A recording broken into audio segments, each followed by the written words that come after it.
नमस्कार, मी संकेत Deshpande. Top news Marathi चॅनलमध्ये आपलं स्वागत. मागच्या अनेक वर्षांपासून सातत्यानं जातनिहाय जनगणनेची मागणी होताना आपल्याला पाहायला मिळत होती. युपीए सरकार असताना डॉक्टर मनमोहन सिंग यांच्या काळामध्ये काही राज्यांमध्ये सर्वेक्षण झालं देखील होतं, मात्र त्याची आकडेवारी समोर आली नव्हती. मात्र आज अखेर पंतप्रधान नरेंद्र मोदींच्या नेतृत्वाखालील एनडीए सरकारने आपल्या कॅबिनेट बैठकीमध्ये जातनिहाय जनगणना करण्याचा निर्णय घेतलेला आहे. मोदी सरकारच्या या जातनिहाय जनगणनेच्या अनुषंगानं बोलण्यासाठी आपल्यासोबत जोडले गेलेले आहेत. या संपूर्ण विषयाचे अभ्यासक प्राध्यापक लक्ष्मण हाके सर. सर, तुमचं स्वागत आहे टॉप न्यूज मराठीमध्ये. धन्यवाद. सर, मोदी सरकारने हा जो जातनिहाय जनगणनेचा आज निर्णय घेतलेला आहे, या निर्णयाबद्दलची तुमची पहिली प्रतिक्रिया काय द्याल? देर आहे दुरुस्त आहे. खूप दिवसापासूनची सामाजिक न्याय हक्काची मागणी होती कास्ट वाईज सेन्सस. त्या कास्ट वाईज सेन्ससची घोषणा करून आज खऱ्या अर्थानं ओबीसीच्या मनामध्ये म्हणजे ओबीसींना जिंकण्याचं काम या सरकारनं केलेलं आहे. पण हा शब्द त्यांनी पूर्ण केला पाहिजे असं माझं मत आहे. सर, मुळात जर आपण बघितलं तर या सगळ्यामध्ये एक चर्चा आता अशी देखील सुरू झाली आहे, की जातनिहाय स्वतंत्र जनगणना न करता मुख्य जनगणनेमध्येच जातींचं सर्वेक्षण जे आहे ते केलं जाणार आहे. नाही, अडचण काहीच नाही ना, एक क्लॉज वाढेल फक्त. त्यामुळं अगोदर प्रवर्गाचा क्लासचा काउंट होत होता, तर त्या क्लासच्या काउंटमध्ये कास्ट वाईज काउंट होईल. माणसं तीच असणार आहेत, स्वयंसेवक तेच असणार आहेत, त्याचे हेड तेच असणार आहेत, सामान्य प्रशासन, ग्रामविकास, एज्युकेशन डिपार्टमेंट. त्यामुळे अडचण काय आहे? आणि आजकालच्या टेक्निकल जमान्यामध्ये तर हे काम सोपं आहे अगदी. बिहारची जी निवडणूक येते ती डोळ्यासमोर ठेवूनही मोदी सरकारने हा निर्णय घेतलाय, अशी एक साधारणतः चर्चा सुरू झाली आता. नाही, मी ओबीसी आंदोलक म्हणून बिहार हे एक राज्य झालं, पण देशाचा निर्णय घेतलाय ना त्यांनी. त्यांनी काय एका स्टेट पुरता निर्णय नाही घेतलेला, केंद्र सरकारनं निर्णय घेतलाय. त्यामुळे प्रत्येक गोष्टीत राजकारण केलं पाहिजे असं मला वाटत नाही. मला असं वाटतं देश पातळीवर हा घेतला गेलेला निर्णय आहे, या निर्णयाचं मी स्वागत करतोय. हं. निश्चितच सर, पण या सगळ्यामध्ये पुन्हा एक दुसरी बाजू अशी समोर येते, की जर जातनिहाय जनगणना झाली, तर पुन्हा आरक्षणाच्या मागणीमध्येही वाढ जी आहे ती होऊ शकते. कसं कसं काय होऊ शकते? आरक्षणाच्या मागणीमध्ये कशी वाढ होऊ शकते? आरक्षण is equal to representation, reservation is equal to representation. Reservation म्हणजे लाभाची योजना किंवा बजेटची योजना किंवा आर्थिक योजना असं नाही. शासनानं पुढे येऊन काही गोष्टी कराव्यात वगैरे वगैरे, त्या गोष्टी जरी असल्या तरी आरक्षणाची मागणी कशी होऊ शकते? आरक्षणाची मागणी एससीची ठरलेली आहे, एसटीची ठरलेली आहे, ओबीसीची ठरलेली आहे. 50% पुढे जायचं नाही. 50% पुढचं आरक्षण हे गुणवंताचं आरक्षण आहे. सवर्ण म्हणजे ओपन टू ऑल. त्यामध्ये फक्त ओपन किंवा सवर्ण असं नाहीये. ओपन कॅटेगरीमध्ये सर्व परत कॉम्पीट करू शकतात. त्यामुळं हा आकडा वाढवून मागण्याचा प्रश्न येतो कुठं? फक्त बजेटरी तरतुदी करण्यासाठी, त्यांची सामाजिक स्थितीगती पाहण्यासाठी एखाद्या राज्यामध्ये, एखाद्या घटक राज्यामध्ये, एखाद्या ओबीसी मधल्या एका जातीची संख्याचा क्वांटम आपल्याला कळाला, त्यांच्या व्यवसायाचं स्वरूप आपल्याला कळालं, त्यांना कुठल्या प्रकारची मदत हवी आहे हे आपल्याला कळालं, त्यांच्या शिक्षणाची स्थितीगती कशी आहे हे आपल्याला कळालं, त्यांना घराची आवश्यकता आहे का, त्यांना शिक्षणाची आवश्यकता आहे का, त्यांना रोजगाराची आवश्यकता आहे का, त्यांना माणूस म्हणून जगवण्यासाठी, त्यांना सिव्हिलायझेशन मध्ये आणण्यासाठी, त्यांची भटकंती थांबवण्यासाठी आपल्याला कशा प्रकारची बजेटरी तरतूद करावी लागेल. आणि मग ही तरतूद किती लोकसंख्या यांची, ही जर एक इम्पेरिकल डेटा म्हणतात याला, खरं तर सामाजिक स्थितीगतीचा जो एक स्टेटस त्यामध्ये येतो, हा इम्पेरिकल डेटा आहे. मग त्यामध्ये कास्ट वाईज सेन्सस झाला तर त्या कास्टच्या प्रमाणामध्ये, लोकसंख्येच्या प्रमाणामध्ये तेवढी तेवढी बजेटरी तरतूद त्याला होऊ शकते. मला वाटतंय सामाजिक न्याय देण्यासाठी, सोशल जस्टिस देण्यासाठी, संविधानाच्या प्रियांबलमध्ये म्हणलंय की सामाजिक न्यायासह समता, अशी समता प्रस्थापित होणार नाही. कारण या देशामध्ये जात हे वास्तव आहे, आणि जात वास्तव असल्यामुळं नक्की कुणाची किती जात आहे हे जर आपल्याला, जर एक लोकनियुक्त सरकार म्हणून, लोक कल्याणकारी सरकार म्हणून जर आपल्याकडे हा वस्तुनिष्ठ डेटा नसेल तर आपण योजना पर्क्युलेट करणार कशा? त्यामुळे कास्ट वाईज सेन्ससची खूप आवश्यकता आहे. निश्चितच सर, या सगळ्या म्हणजे आज जातनिहाय जनगणनेचा निर्णय झालेला आहे. पुढच्या काळामध्ये ही जातनिहाय जनगणना केली देखील जाईल. या सगळ्याचा नेमका फायदा काय होतो? एक अभ्यासक म्हणून काय सांगाल? हे बघा, शिक्षणातल्या योजना आहेत, आरोग्याच्या योजना आहेत, गरिबी हटाओ गरिबीच्या संदर्भातल्या योजना आहेत, रोजगाराच्या संदर्भातल्या योजना आहेत.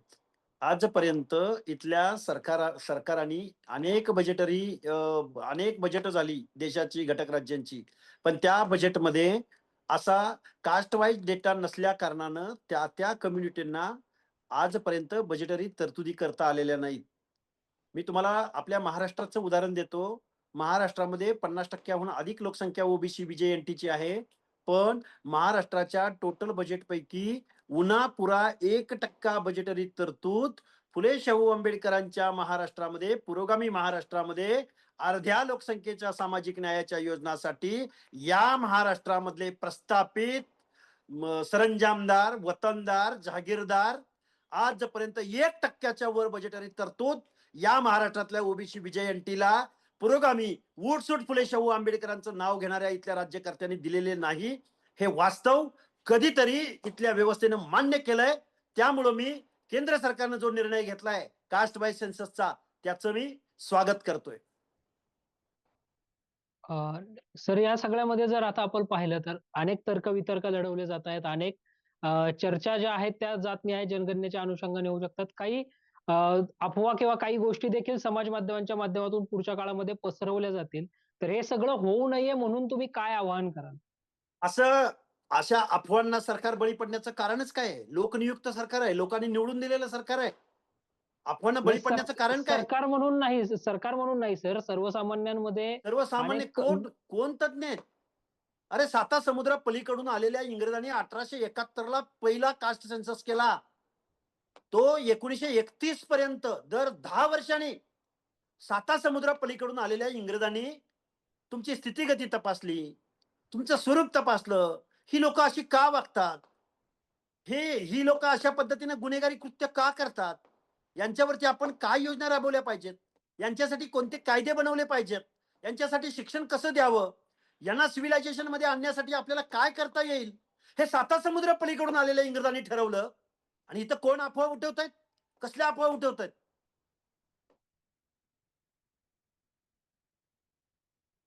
1951 ला जी स्वतंत्र भारतातली पहिली जनगणना सर झाली होती, त्यावेळी सुद्धा अशा पद्धतीचा प्रयत्न जो आहे तो केला गेला होता. मात्र पुढे तो झाला नाही असं आपल्याला दिसतंय आणि त्यानंतर नाही, विषय असा आहे, देशाला स्वातंत्र्य मिळालेलं होतं. भारताची शकल झालेली होती. इकडं बांगलादेश निर्माण झालेला होता, तिकडं पाकिस्तान निर्माण झालेला होता. आणि त्या बटवाऱ्याच्या पार्श्वभूमीवरती, त्या फाळणीच्या पार्श्वभूमीवरती इथं दंगलींचं प्रमाण खूप मोठ्या प्रमाणात होतं. त्यावेळी आमचे जे स्वातंत्र्य सैनिक होते, स्वातंत्र्य चळवळीतून तावून सुलाखून निघालेली ही माणसं होती. त्यावेळी त्यांना असं वाटलं असावं की आपल्याला एकसंघ राष्ट्र निर्माण करण्यासाठी, भारत म्हणून एका छत्राखाली सगळ्या संस्थानिकांना सामावून घेण्यासाठी, हजारो जातींना सामावून घेण्यासाठी आपण अशा पद्धतीनं कास्ट वाईज सेन्सस करायचा नाही. जाती अंताची लढाई बाबासाहेबांनी पण मग सांगितलेलं होतं ना. पण आपण गेल्या 75 ते 80 वर्षाचा कालावधी झाला देशाला स्वातंत्र्य मिळून, पण आज ही माणसं सामाजिक न्यायाच्या प्रतीक्षेमध्ये आहेत. या लोकशाहीची गोंडस फळं या समाज व्यवस्थेतल्या शेवटच्या घटकापर्यंत पोहोचू शकलेली नाहीत. हे वास्तव आहे. म्हणून परत आपल्याला इंग्रजांनी जे धोरण राबवलं होतं त्या धोरणाकडे जावं लागतंय. ही फॅक्ट का कोण मान्य करत नाही? इंग्रजांच्या कालावधीमध्ये असा कास्ट वाईज सेन्सस झाला म्हणून कुठली दुई, कुठल्या काही पद्धतीचं आणि अशा पद्धतीचं वातावरण, अरे गावगाड्यातल्या ओबीसीनी कधी राष्ट्राच्या विरोधामध्ये बंड केलं का? गावगाड्यातल्या ओबीसीनी कधी जातीय दंगल घडवली का? गावगाड्यातल्या ओबीसीनी देव, देश, धर्म, प्रमाण मानला. त्या ओबीसींचा कास्ट वाईज सेन्सस निर्माण करायची वेळ आली की तुम्हाला अशा पद्धतीचं कोण जे कोणी आरोप करते त्यांना अशा पद्धतीचं सुचतं.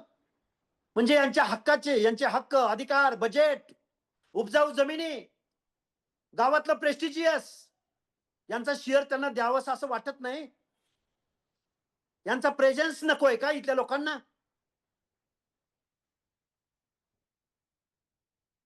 निश्चितच सर. तर या सगळ्याचा फायदा कुठेतरी सर्व समाज घटकांना होऊ शकतो असं तुम्हाला वाटतंय? निश्चित. गावगाड्यातल्या ओबीसीला, विजयएनटीला आजही विजयएनटी अप्रवर्गातल्या ज्या विमुक्त जाती आहेत, ज्यांना आजही घर उपलब्ध होत नाही, ज्यांची लेकरांना आजही गावगाड्यामध्ये 1 गुंठ्याची जमीन धारणा करता येत नाही, आजही गावगाड्यामधल्या किंवा पुण्या मुंबई सारख्या शहरामध्ये स्लम्स मध्ये ही लोक राहतात. ही लोक जोपर्यंत स्थिर होणार नाहीत तोपर्यंत ही लोक शिक्षणाच्या प्रक्रियेत येणार नाहीत. जोपर्यंत यांना पक्की घरं मिळणार नाहीत, जोपर्यंत यांना रोजगार मिळणार नाही, जोपर्यंत यांना शासन बजेटरी तरतुदी देणार नाही, जोपर्यंत यांना आर्थिक मदत करणार नाही, तोपर्यंत ही माणसं या भारताची, या समाज व्यवस्थेची कधीतरी कारू असलेली, कधीतरी नारू असलेली, कधीतरी छत्रपती शिवरायांच्या राज्यासाठी जीवाची कुर्बानी देणारी माणसं आजही महाराष्ट्राचा, या देशाचा नागरिक म्हणून आजही त्यांना तुम्ही समानतेची आणि या लोकशाहीचा नागरिक म्हणून एक चांगलं जीवन तुम्ही त्यांना देऊ शकत नाही. हे वास्तव कधी मान्य करणार आहे तिथले राज्यकर्ते? निश्चितच. तर आज जो जातनिहाय जनगणनेचा निर्णय सर झालेला आहे. पण मुळात जर आपण बघितलं तर या अगोदर सुद्धा 2011 ला काही राज्यांमध्ये आर्थिक सर्वेक्षण मनमोहन सिंग सरकारने केलं. पुढे 2015 ला देखील असा प्रयोग झाला. मात्र त्याची आकडेवारी समोर आली नव्हती. तर आता त्या अनुषंगाने काय सांगाल? हे बघा, 1948 चा सेन्सस ऍक्ट आहे. या सेन्सस ऍक्ट अन्वये अशी माहिती गुपित ठेवण्याचा किंवा या माहितीचं जतन करण्याचा किंवा ती माहिती कुठल्या सेक्टरसाठी द्यावी, कुठल्या सेक्टरसाठी न द्यावी किंवा तिचा अंमल कसा करावा, ती कुणाच्या मालकीची असली पाहिजे, त्या इन्फॉर्मेशनची गोपनीयता कोण पाळू शकेल, ह्याचे काही नियम आहेत 1948च्या सेन्सस ऍक्ट मध्ये. मागील मनमोहन सिंग सरकारने अशा पद्धतीचा डेटा कलेक्ट केला हे मलाही चांगलं माहिती आहे. पण 1948चा सेन्सस ऍक्ट ही इन्फॉर्मेशन ओपन करायला अलाउ करत नाही. आता जर कास्ट वाईज सेन्सस करायचा असेल तर तो 1948च्या सेन्सस ऍक्ट मधल्या काही तरतुदी आडव्या येत असतील तर त्यामध्ये अमेंडमेंट सुद्धा इथल्या शासनाला, केंद्र शासनाला करावी लागणार आहे. आणि शासनाने निर्णय घेतलाय तर निश्चित या गोष्टीचा विचार शासनाने घेतला असला पाहिजे, असं माझं एक ओबीसी कार्यकर्ता, ओबीसीचा एक आंदोलक म्हणून माझं मत आहे. या सेन्सस ॲक्टमध्ये केंद्र सरकार काही बदल करू शकेल असा विश्वास तुम्हाला वाटतोय? अरे केंद्राने निर्णय घेतला तर त्यांना विरोध करणारे कोण आहे? राहुल गांधींनी पण तीच मागणी केली, विरोधकांनी तीच मागणी केली, ओबीसी संघटना त्याच मागण्या करतायत आणि भाजपचा डीएनए तर ओबीसी आहे.